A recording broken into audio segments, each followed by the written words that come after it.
હું doctor Chintan Upadhyay, HOD gynaec department, doctor ND Desai medical college, Nadiad. આજે વિશ્વ સ્તનપાન સપ્તાહ નિમિત્તે જ્યારે ND દેસાઈ મેડિકલ કોલેજમાં આ સપ્તાહની ઉજવણી આપણા જિલ્લાના સમાહર્તા માનનીય શ્રી કલેક્ટર સાહેબની અધ્યક્ષતામાં યોજાયો, જેમાં આ આખું સપ્તાહ આપણે ગાયનેક અને પીડિયાટ્રિક ડિપાર્ટમેન્ટ તેમજ જિલ્લા આરોગ્ય શાખાના સંલગ્નથી આખા ખેડા જિલ્લામાં વિશ્વ સ્તનપાન સપ્તાહની ઉજવણી કરી. લગભગ આખા ખેડા જિલ્લામાં દરેક સગર્ભા અને ધાત્રી માતાઓને આપણે આ સંદેશો પહોંચાડ્યો કે માતાનું દૂધ કેટલું મહત્ત્વનું છે અને શા માટે જરૂરી છે. દરેક જિલ્લા કક્ષાએ, દરેક રાજ્યમાં અને આખા દેશમાં જ્યારે આની ઉજવણી થઈ રહી છે ત્યારે અમે આ સહિયારો પુરુષાર્થ કર્યો જિલ્લા પંચાયત અને મેડિકલ કોલેજે.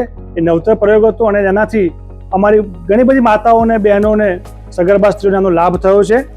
એ બાબતે માનનીય કલેક્ટરશ્રીએ અમને આગળ પણ આ ચાલુ રાખવાનું અને આ મુહિમ અહીં અટકી ન જાય અને જાહેર જનતાને અપીલ કરી છે કે સ્તનપાન એ બાળકનો અધિકાર છે. માતાના દૂધનું એક ટીપું આપણે રાષ્ટ્ર નિર્માણનું એક ટીપું છે. આવનારા સમયમાં ભવિષ્યનું નિર્માણ કરવા માટે સ્વસ્થ માતા, સ્વસ્થ બાળક અને એના થકી સ્વસ્થ પરિવાર આપણે બનાવીએ એવી સાહેબની જે હાકલ હતી એને અમે આરોગ્ય શાખા અને મેડિકલ કોલેજ બંને સાથે મળીને આગળ નિભાવવા માટે કટિબદ્ધ છીએ.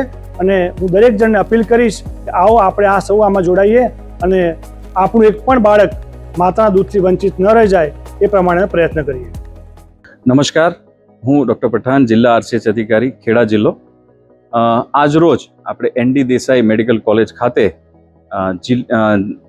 વિશ્વ સ્તનપાન સપ્તાહ 2026ના જે એક અઠવાડિયાની જે ઉજવણી કરવામાં આવી તેના જે આપણે 7મા દિવસે એના ઉપક્રમે અહીંયા જે કાર્યક્રમ યોજવામાં આવ્યો હતો તે માટે ND Desai medical college gynaec department અને જિલ્લા પંચાયત આરોગ્ય શાખા સાથે રહી અને આ કાર્યક્રમની ખૂબ સારી રીતે ઉજવણી કરવામાં આવી. જેનો મુખ્ય સંદેશ એ છે કે ટકાઉ જીવનની શરૂઆત માટે સ્તનપાન એ ખૂબ આશીર્વાદરૂપી છે અને જે પણ આના માટે અસરકારક વસ્તુઓ છે એને આપણે મજબૂત બનાવવાની છે.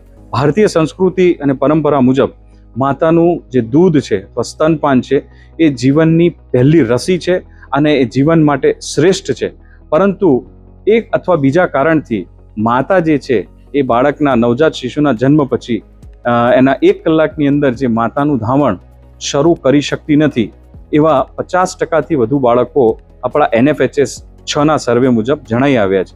તો મારી આ પ્લેટફોર્મથી, આ માધ્યમથી ખેડા જિલ્લાની જનતાને, ખાસ કરીને આપણી માતાઓ, બહેનો, દીકરીઓને અને ખાસ કરીને આપણા વડવાઓ જે સાસુ છે અથવા તો નણંદ છે, જે આપણા ઘરના વડીલો છે, દાદા દાદી, નાના નાની, એમને મારી ખાસ અપીલ છે કે જ્યારે પણ આપણી સ્ત્રી જે સગર્ભાવસ્થા પછી પ્રસૂતિ થાય તો ઘરે આવ્યા પછી પણ એને એક ઇમોશનલ એક સપોર્ટ આપીએ, એને એવો સ્વાભાવિક રીતે જે માતા છે એને બાળકને દૂધ પીવડાવવા માટે, સ્તનપાન કરવા માટે પૂરો સમય આપીએ અને સાથે સાથે માતાને પણ ખૂબ જ સારી રીતના પોષણ આહાર આપીએ જેથી માતા અને બાળક બંને તંદુરસ્ત રહે.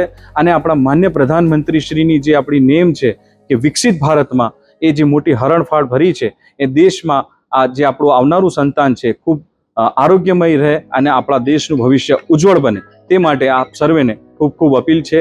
સ્તનપાનને આપણે ફરજિયાત ઘરે સુધી આને આપણો સંદેશો પહોંચાડીએ. ખૂબ આભાર.